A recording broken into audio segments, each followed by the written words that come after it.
My sisters and brothers, I greet you all with the love and peace of the Lord. I invite you to meditate together with me on the 32nd Sunday, 8th November 2020.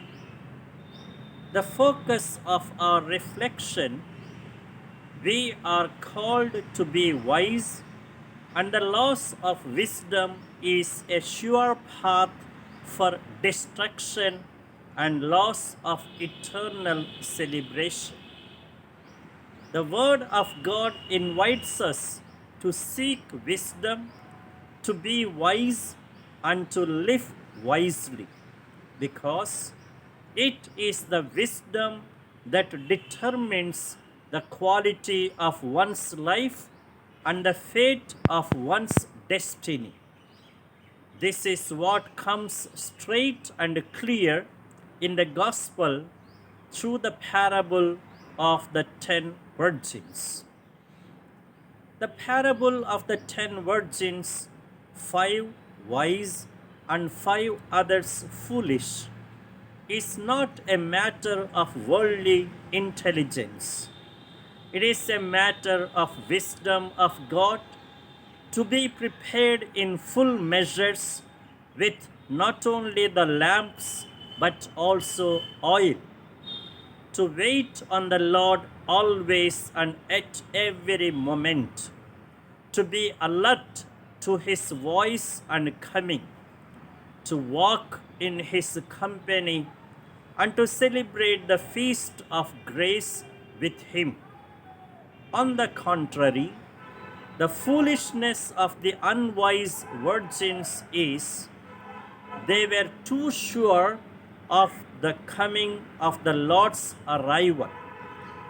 They could not see beyond their expectation and failed to anticipate the possibility of a delay. Consequently, they failed to procure extra oil for the extended time of waiting. Their lack of wisdom shows itself in at least 3 aspects. 1. Being conditioned by their own expectations. 2. Being satisfied with the minimum. And the 3rd, not being prepared. Consequently, they miss the bridegroom. They miss the joy of the wedding celebration and banquet as well. In our life too, more than seldom and a few times, like the 5 foolish virgins, we too miss the Lord and miss the joy of his presence and the joy of celebrating life with him. It is because we lack wisdom. Many times we too are caught up and conditioned by our own expectations, both in regard to God and to others as well. We expect God to come the way we like, when we like, and do what we like. We expect others to do according to our likes and preferences, our considerations and calculations. Often, like the 5 foolish virgins, we too are satisfied with just the minimum.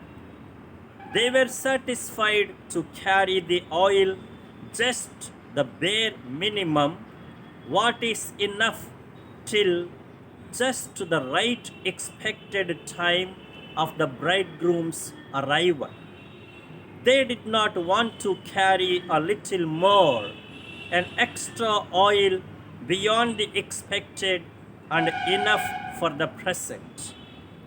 Many are accustomed to just do the duty and nothing more.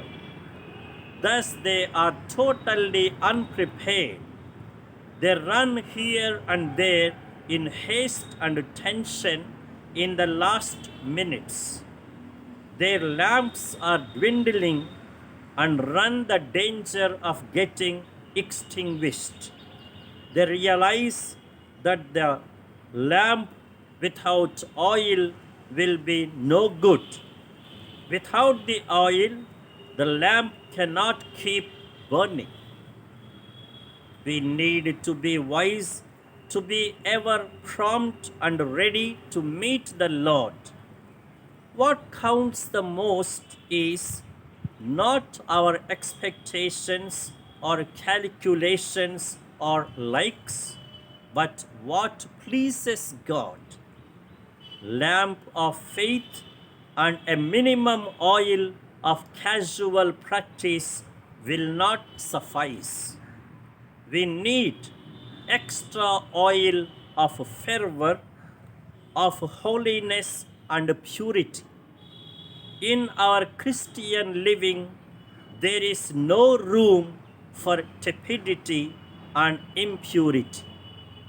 And now, the direction and the directive for our life to stay awake is very much needed. But that alone is not enough, because many do so for various things.